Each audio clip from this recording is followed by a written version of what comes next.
Big TV భక్తి సమాచారం WhatsApp ఛానల్లో జాయిన్ అవ్వండి. అన్ని విశేషాలు ఎప్పటికప్పుడు తెలుసుకోండి. ముందుగా బిగ్ టీవీ ప్రేక్షకులకు నమస్కారం. కార్తీక మాసం నుంచి సంక్రాంతి వరకు అయ్యప్ప దీక్ష జరుగుతుంది కదా. అయితే మీకు స్పెషల్ గెస్ట్ని చూపిస్తాను. మాలికాపురం మేల్శాంతి పూజ చేసి తిరిగి వచ్చిన బ్రహ్మశ్రీ శ్రీ మురళీ నంబూద్రి గారితో మనం అడిగే కొన్ని విషయాలు తెలుసుకుందాం. స్వామి నమస్తే. గురు స్వామి, గుడి మూసేస్తారని చెప్పారు కదా, అసలు ఎందుకు మూసేస్తారో దానికి కారణాలు ఏంటి అసలు? అంటే శబరి అన్నది పెద్ద అడవియే కదా, అక్కడ మనుషులకు కొన్ని లిమిట్స్ ఉంది రావడానికి. అక్కడ పెద్ద ఘోరమైన అడవి, అక్కడ వన్యజీవులు తిరిగే ప్రదేశం అది. అక్కడ ఈ పర్టికులర్ టైంలో మనకు వచ్చి దర్శనం చేసి ఒక అదృష్టం ఇచ్చింది. తర్వాత అక్కడ ఆ ఊరు వారిది మనం వన్యజీవులకి ఇబ్బంది పెట్టకుండా మిగతా రోజులు వాళ్ళు మంచిగా తిరిగి తట్ట ఒక ఇది చేస్తున్నాం. దానికోసం ఏంటంటే ఇలా ఉండకు రూల్ పెట్టింది ఆ ఏరియాలో. అలా ఈ కార్తీక మాసం వచ్చి సంక్రాంతి అంటే కార్తీక మాసం సంక్రాంతి ఎందుకు ఈ టైంలో వచ్చిందంటే ఈ వర్షాకాలంలో శబరిపోవడం కష్టం, ఎండాకాలం కూడా శబరిపోవడం కష్టం. ఎందుకంటే చాలా వేడిగా నడవడం కష్టం. వర్షాకాలంలో వర్షం పడుతూ ఉంటే కొండ ఎక్కడం మనకు సహజం కాదు. ఈ సీజన్ అనేది నవంబర్ నుంచి జనవరి వరకు చాలా వాతావరణం చాలా బాగుంటుంది. వర్షం లేదు, ఎండ లేదు, వన్యజీవులు ఎక్కువ బయటకు రావు ఈ టైంలో. అప్పుడేంటి మీరు వెళ్ళండి, స్వామివారి దర్శనం చేసుకోండి, అలాగే మీకు కావాల్సిన పూజలు చేసుకోండి అని చెప్పి ఈ టైంలో అప్పుడుండే ఋషులు మళ్ళీ ఇట్లా పెట్టిండొచ్చు. అంటే గుడి లోపలికి వస్తాయా గురుగారు? అంటే పులులు ఏమన్నా అడవి అంటున్నారు కదా. గుడి దగ్గరికి అయితే అక్కడ చాలా బందోబస్తు ఉంది రాదులు. బయట మాత్రం ఏనుగులు చాలా ఎక్కువ వస్తుంది. ఏనుగు చాలా అక్కడ ఏరియాలో చాలా ఏనుగు ఉంటుంది. తర్వాత పులిలు అంటే 1-2 సారి వచ్చింది. నేను ఉన్నప్పుడు కూడా 1 టైం అయితే నైట్ వచ్చింది, వచ్చిపోయింది. కానీ డే టైము అంటే ఎక్కువ ఇక్కడ అక్కడ అంతా వాతావరణం అంటే బందోబస్తు బాగా ఎక్కువ ఉంది. అందుకోసం లోపలికి వచ్చే ఛాన్స్ తక్కువ. బయటే బాగా తిరుగుతూ ఉంటుంది. మూసే టైంలో అది కూడా ఎక్కువ భక్తులు వచ్చేటప్పుడు దూరం వెళ్ళిపోతారు. తర్వాత కోర్టీలు, పాంబులు ఇవి చాలా ఎక్కువ ఉంటుంది. ఏంటో చాలా ఉంటుంది, అది తిరుగుతూ ఉంటుంది. ఇవన్నీ ఈ భక్తులు వచ్చే టైంలో దూరం అయిపోతుంది అంటే దగ్గరికి.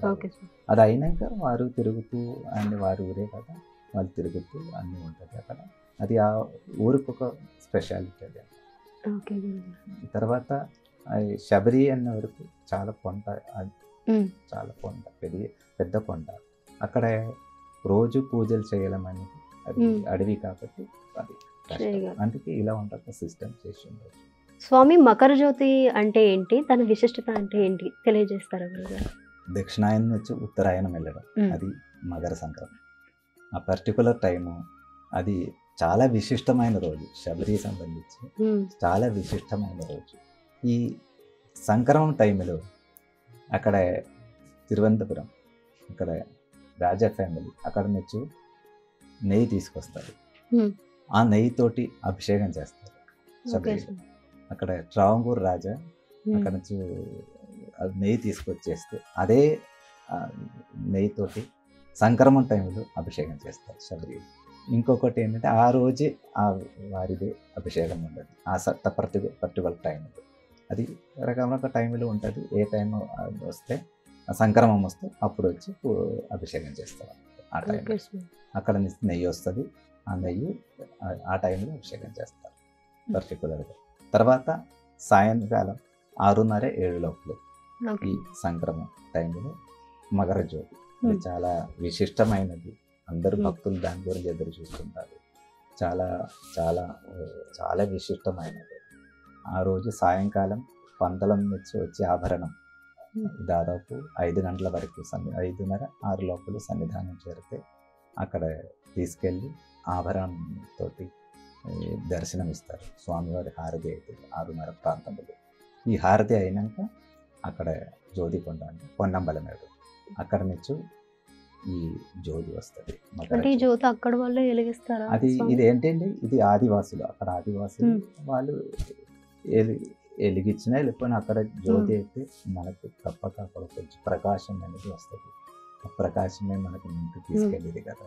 లైఫ్లో మన ప్రకాశం ఉంటే మనం ఏదైనా చేయొచ్చు, ఎక్కడికైనా వెళ్ళొచ్చు. అందుకంటే అదొక సింపుల్. ఆ జ్యోతి అనేది మన మనసులో ఎప్పుడూ ఉండాలి.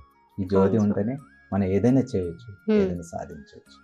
ఇంకొకటి ఏంటంటే శబరి శాస్త్రం అనేది ప్రపంచంలో ఎక్కడ లేదు ఇలా ఉంటుంది శాస్త్రం. అంటే ఈ 41 రోజు దీక్ష అది పర్టికులర్ చాలా బాగా చేస్తే మన వాళ్ళకు చాలా మంచిది. అది ఆ ఒక సంవత్సరానికి మనకి ఏదో ఒక ధైర్యం, ఏదో ఒక ముందుకు తీసుకెళ్ళే ఒక శక్తి మనలో వస్తుంది. తర్వాత ఇలా ఉండ క్రమశిక్షణ అంటే మీరు ఎప్పుడైనా న్యాచురల్కు అంటే ప్రకృతికి అంకితమై ఉండండి. ప్రకృతి మనని ప్రకృతి ఒక సిద్ధాంతం అయ్యప్ప స్వామి మనకు నేర్పిస్తున్నాను అన్నమాట. ఏంటంటే మీరు ఎప్పుడైనా కానీ ఎంతైనా కానీ అలా ప్రకృతితో అంకితమై ఉంటాయి. మనకి ఈ లైఫ్లో ఏదైనా సాధించవచ్చు, ఎక్కడికైనా వెళ్ళొచ్చు. అందుకే ఇప్పుడు ఇండియా నుంచి కాదు, అబ్రాడ్ నుంచి బయట దేశం నుంచి చాలా మంది ఈ దీక్ష చేసుకొని శబరి దర్శనానికి వస్తున్నారు. మలేషియా, సింగపూర్, తర్వాత ఇక్కడ శ్రీలంక, యుఎస్ అక్కడక్కడ నుంచి రకరకాలైన అందరూ వచ్చి స్వామి దర్శనం దీక్ష తీసుకుని స్వామి దర్శనం ఎందుకు వేస్తున్నాను. అదొక సిస్టమ్. ఈ యొక్క సిస్టమ్ అనేది ప్రపంచంలో ఎక్కడ లేదు. ఇలా మాత్రం ప్రకృతికి అంకితమయ్యి అందరూ ఒకే రకంగా ఉండాలి. అంటే అందరు ఒకటే. స్వామి దగ్గరకు వచ్చేటప్పుడు అందరూ స్వామిలు, ఎక్కడ పెద్ద చిన్న అరులు పెద్ద అరులు లేదు. అక్కడ స్వామి దగ్గరకు వస్తే మాల వేసుకుంటే అదొక్క స్వామి, అందరూ స్వామి అనమాట. ఆ ఒక సిద్ధాంతం మనం ప్రపంచానికి ఇస్తున్నాం, ఒక మెసేజ్ ఇస్తున్నాము. ఇలా ఉండాలి అందరూ ఎప్పుడైనా, అందరూ ఒకే రకంగా ఉంటాయి, మనం అన్ని సాధించవచ్చు. అది స్వామి ఇచ్చే ఒక మెసేజ్. స్వామి ఇరుముడి అంటే ఏంటి, దాని విశిష్టత ఏంటి? అంటే కంపల్సరీ అక్కడే తీయాలా దీక్ష? 41 దినం దీక్ష అయినాక మనం ఇరుముడి కట్టుకొని శబరిమలకి వెళ్తాం. ఇరుముడి అంటే చాలా పవిత్రమైనది, అంటే విశిష్టమైన ఒకటి ఏంటంటే ఇది ఏంటంటే మన స్వామివారికి ఇన్ని రోజులు దీక్ష చేసి చాలా పవిత్రంగా స్వామివారికి అభిషేకం చేయాల్సిన నెయ్యి మనం తీసుకెళ్తున్నామన్నమాట. అందులో మెయిన్ నెయ్యి అండి. ఆ నెయ్యి స్వామివారికి అభిషేకం చేస్తే మనం పవిత్రమైనట్టే, మన మనసు శుద్ధి అయినట్టే. అది ఏంటంటే ఆ నెయ్యి చాలా పవిత్రమైనది, స్వామివారికి చాలా ఇష్టమైన అభిషేకం, నెయ్యి అభిషేకం. అంటే ఇన్ని రోజులు దీక్ష చేసి మన నెయ్యి తీసుకెళ్తున్నాం. తర్వాత అందులో పూజా సామాగ్రిలు, బియ్యం అవన్నీ ఉంటుంది. అవన్నీ మనం అక్కడక్కడ అమ్మవారికి పూజ చేయాల్సిన వస్తువులు, మాలిక పడతాం పూజ చేయాల్సిన అవన్నీ ఉంటుంది. ఇది ఎక్కడంటే అక్కడికి ఇచ్చి మనం పూజ చేయించుకొని తీసుకొస్తున్నాం అన్నమాట. ఇది ఎక్కడ ఎవరికి ఇవ్వాలో అక్కడ ఆ గుడిలో ఇచ్చేసి మనం పూజ చేసుకుంటున్నాము. పూజ చేసినాక ఈ ప్రసాదాలు తీసుకొని మనం వస్తున్నాం అన్నమాట. అందులో ఏమంటే ఈ నెయ్యి మెయిన్ ఇంపార్టెంట్. ఇది స్వామి వారికి అభిషేకం చేస్తారు. తర్వాత అటుకులు, బెల్లం ఇవన్నీ కానిపోయి అవన్నీ ఉంటుంది. అక్కడ సమర్పణం చేసి మనం ఇరుముడి తీసుకొని ఇరుముడి అక్కడ ఇచ్చి దాన్ని చేసుకుని రిటర్న్ వస్తున్నాం. ఇరుముడి అయితే 41 రోజు దీక్ష అయిపోయి ఇరుముడి ఇచ్చేస్తే స్వామివారికి సమర్పిస్తే ఒక దీక్షా కార్యక్రమం పూర్తి అయినట్టు భావిస్తున్నాం. స్వామి ఇప్పుడు అయ్యప్ప స్వామి మాల వేయాలంటే అందరూ చాలా భయపడుతున్నారు. అంటే అంత కఠినంగా ఏముంటుంది అసలు? ఏం భయపడాల్సిన అవసరం లేదు. స్వామి దీక్ష అనేది అది అంటే పెద్ద భయపడాల్సిన ఏం లేదు అందులో. ఏంటే నేను ఇందాక చెప్పినా కదా, మనం ఒక పర్టికులర్గా ప్రకృతికి అంకితమై ఎలా ఒక ఋషులు మునులు పూర్వం ఋషులు మునులు ఎట్లా ఉంటాయి ఆ రకంగా ఒక 41 దినం దీక్ష చేసుకోవడం. చెప్పలేక రోజు మార్నింగ్ సాయంత్రం స్నానం చేసి పూజ చేసుకొని అని మనం ఒక క్రమశిక్షణతోటి ఉండడం, అది అందులో మెయిన్ ఇంపార్టెంట్. క్రమశిక్షణతోటి ఉండడమే చాలా మంచిది. ఇందులో ఏం భయపడాల్సిన అవసరం లేదు. అక్కడ అదన్నీ మూఢనమ్మకమే. అక్కడ స్వామివారు మన అందరిలో ఉన్నాం, తత్వమసి అదే కదా, అందరిలో స్వామి ఉన్నాం. అది అక్కడ మనకు ఒక మెసేజ్. అంటే చేసేది కంపల్సరిగా మంచిగా చేస్తే అది మనకే మంచిది. నిష్టగా మంచిగా అది చేసిన అనుకోండి, మనకే దాని ఎఫెక్ట్ వస్తుంది. అది మన ఫ్యూచరు. ఇంకొకటి కొత్త జనరేషన్కు ఒక మంచి మెసేజ్ ఏంటంటే మీరు ఎలా ఉండాలి, ఏ రకంగా ఉండాలి, ప్రకృతికి ఎంత మాత్రం అంకితమై ఉందో మీకు మీ వాళ్ళు చాలా సహకరిస్తారు, మంచిగా బుద్ధి వస్తుంది, మంచిగా చదివే కెపాసిటీ ఎక్కువ వస్తుంది. ఇదన్నీ ఒక మెసేజ్ ఈ శాస్త్రంతో. సో స్వామి, అయ్యప్ప స్వాములు ఇప్పుడు నల్ల దుస్తులు వేసుకుంటారు కదా, ఎందుకు వేసుకుంటారు? ఈ శనీశ్వరుడు అంటే మన శనీశ్వరుడు రాకుంటే మనం కాపాడుకోవడానికి ఈ నల్ల దృష్టి అంటే అయ్యప్ప స్వామి అంటే శనీశ్వరుని గెలించి, అందుకోసం నల్ల బట్టలు నల్ల దుస్తులు వేసుకుంటారు.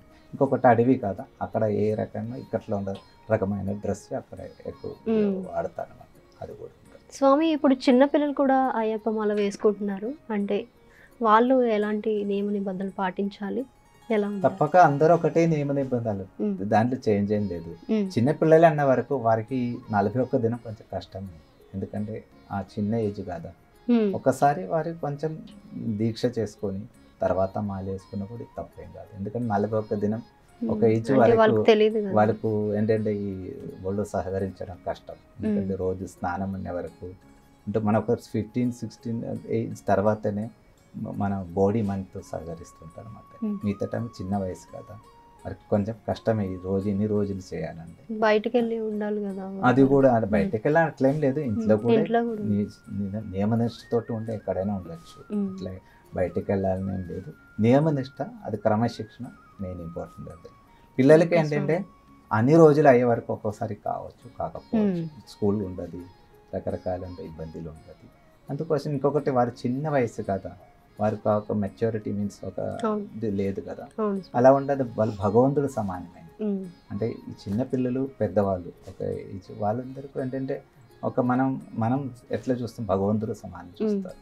వారు కొంచెం చిన్న ఒక 5 అటు ఇటు అయినా తప్పేం లేదు, కానీ అయినంత వరకు ఈ దీక్ష కరెక్ట్ చేస్తే మంచిది. For more videos like this, subscribe Big TV channel.